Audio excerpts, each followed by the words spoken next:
Our next story moves from the obsessive focus of a lone stalker to the chaotic, unpredictable nature of public violence. It's a story about provocation and consequences, about what happens when you poke the bear, and the bear decides to poke back. This took place on the last day of senior year of college. My friend Garrett is a little unhinged, one of those guys who boasts about how crazy and aggressive he is. We were heading home from the traditional senior celebration at the campus clock tower, walking through the city. As we were crossing the street, a random homeless man ran up to our group and started acting erratically, yelling things at us. Here, we must establish the players. On one side, Garrett, whose identity relies on a performance of aggressive masculinity.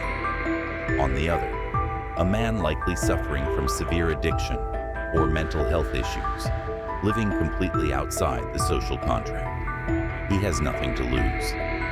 This is a collision of two volatile elements.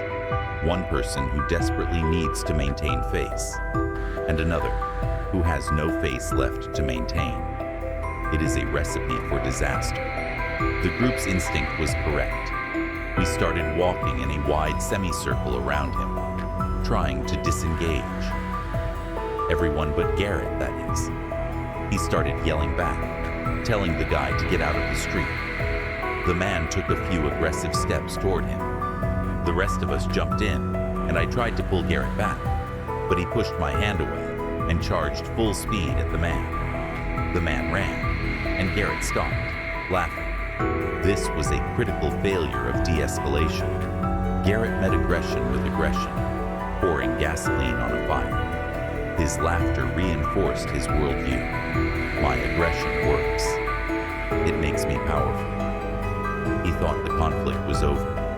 But for the other man, the one publicly humiliated, it had only just begun. Garrett won the battle, but in doing so, he started a war. We started walking home, but soon realized the man was following us. When he saw us look back, he yelled that we'd made a big mistake. We started heckling him back, which I'm sure only intensified his rage. A block from our house, I said I was uncomfortable leading him right to us. Naturally, Garrett took off again, sprinting at the man, who once again fled. We jogged the rest of the way home, confident we'd lost him. A fatal miscalculation. We fell for a classic hunter's tactic. The man wasn't fleeing out of fear. He was disengaging strategically. He let us think we'd scared him off.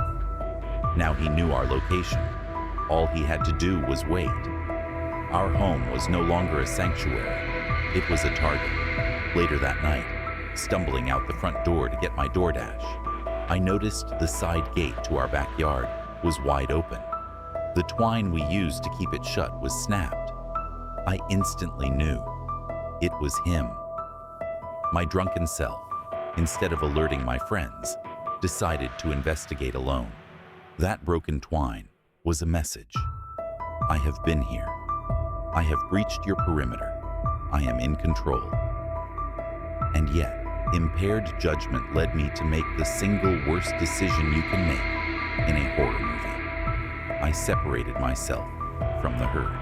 I turned the corner into the backyard, and before I could even see, I felt a rope around my throat. Someone was strangling me from behind. I felt its frayed ends digging into my skin as he tightened it with all his strength. I thought I was going to die. I swung my legs backward with all my might, and he lost his footing. We hit the ground and I could breathe again, but he was still on top of me, clawing at my face. I threw him off, and he scrambled to his feet and ran out of sight. I ended up in the hospital. The cuts weren't bad, but I needed a lot of shots. The worst part? I have visible scars in all my graduation photos. Garrett felt so bad. He paid for a trip for me, and I never held it against him. I just hope he learned his lesson. Don't antagonize people who have nothing to lose. The physical scars heal, but the psychological and symbolic ones remain. Those photos, meant to symbolize triumph, are now permanently marked by trauma. Garrett's guilt is appropriate. He lit the fuse, and I was the one who got burned. The lesson is profound. Your actions can have devastating consequences for those you care about. The world isn't a stage to prove how tough you are, because there is always someone out there with less to lose and more rage in their heart.